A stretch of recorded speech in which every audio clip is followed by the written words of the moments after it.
present history through the ages in puppet form.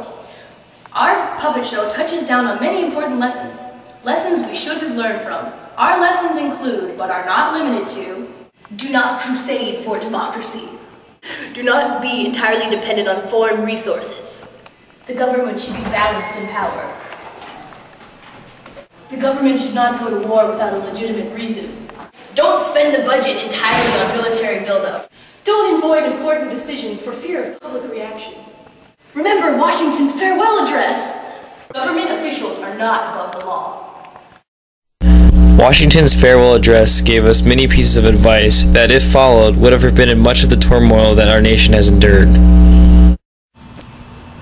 I'm George Washington. Friends and fellow citizens, the period for a new election of a citizen to administer the executive government of the United States being not far distant, and the time actually arrived when your thoughts must be employed in designating the person who is to be clothed with that important trust. It appears to me proper, especially as it may conduce to a more distinct expression of the public voice, that it should now appraise you of the resolution I have formed to decline being considered among the number of those out of whom a choice is to be made. While then every part of our country thus feels an immediate and particular interest in union, all the parts combined cannot fail to find in the united mass of means and efforts greater strength, greater resource, proportionably greater security from external danger, and less frequent interruption of their peace by foreign nations. And it is that your union ought to be considered as a main prop of your liberty, and that the love of one ought to endear you to the preservation of the other. There is an opinion that parties in free countries are useful checks upon the administration of government and serve to keep alive the spirit of liberty. But I warn against these parties, because they become a source of separation within the Union. The speech iterated the importance of preserving the Union and also warned us of political parties and entangling alliances. I am president, and I like to drive my car, and I have lots of oil, and I like to drive my car. OPEC, why are you here? You like Israel. No oil for you. I like to drive the car, like to drive a car, like to drive a car. The United States should not be entirely dependent on any foreign resource. Dependency on a foreign resource, such as oil, causes the United States to be too involved and too invested in foreign affairs. When a problem presents itself, there is no better time to fix it than the present. Welcome to the Constitutional Convention. Enslaving of blacks is a great concern to the men of this convention. The black man is as much of a man as the white man. We must keep slavery going to prop up the southern economy. I'm from the north and I still don't care for blacks. Slavery is tolerable, but the slave trade is not. Trafficking human lives is simply deplorable. First, we will address the counting of slaves in the Constitution. Slaves should count as whole persons. No, slaves shall count as 3/5 of a person. Let's compromise, because taxation and representation are tied together. Hardly debate, hardly debate. No slave trade! No slave trade! Yes, No slave slave- trade! Yeah. It has become clear to the South that a compromise is needed. The North will expel export taxes, and the South will allow the slave trade for 20 more years. Convention adjourned! This is your President Abraham Lincoln, and I am here to talk to you on this day, January 1st, 1863, as our nation approaches the 3rd year of the bloody Civil War. I am here today to make the Emancipation Proclamation. On this day, I declare that all persons held as slaves within the rebellious states are and henceforward shall be free. Thank you. That is all. If such issues, such as slavery, were decided promptly and without fear of public outcry, then the nation could have avoided dividing forces within the people that eventually drove it apart. We've learned 2 important lessons from our involvement in Vietnam and Iraq. No. Oh, shit.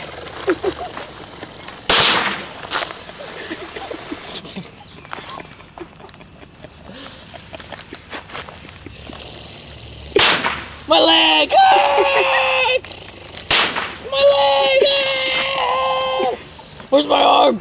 Where's my arm? Captain, where's my arm?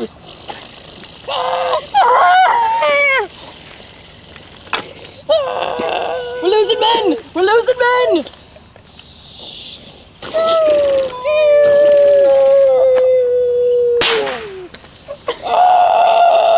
What the?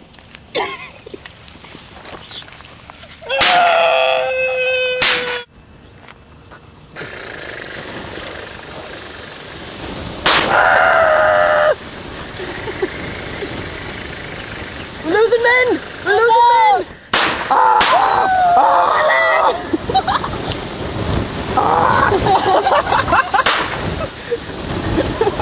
We're dying! We're dying! I don't know what to do! They're dropping bombs!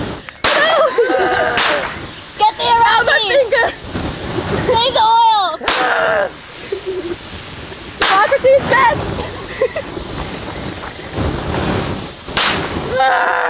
No Christianity! Where the hell is my leg? My whole lower body is missing!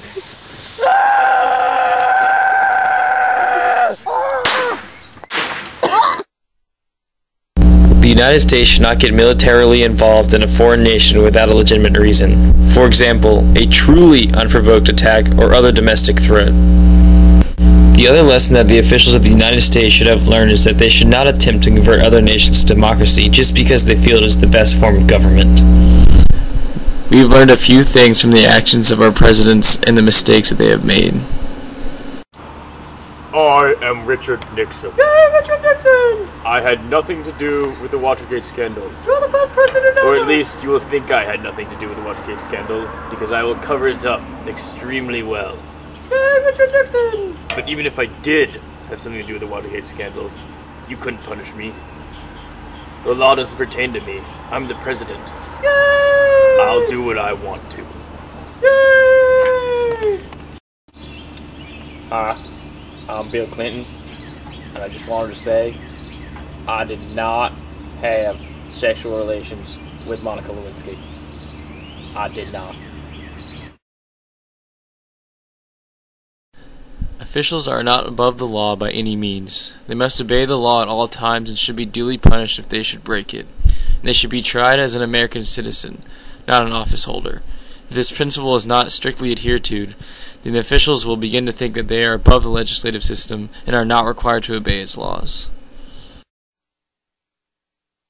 The people of the United States should not permit the abuse of power. When it is apparent that an official is overstepping his or her bounds, the people should act. The public should be educated on their rights as American citizens and should know when those rights have been violated.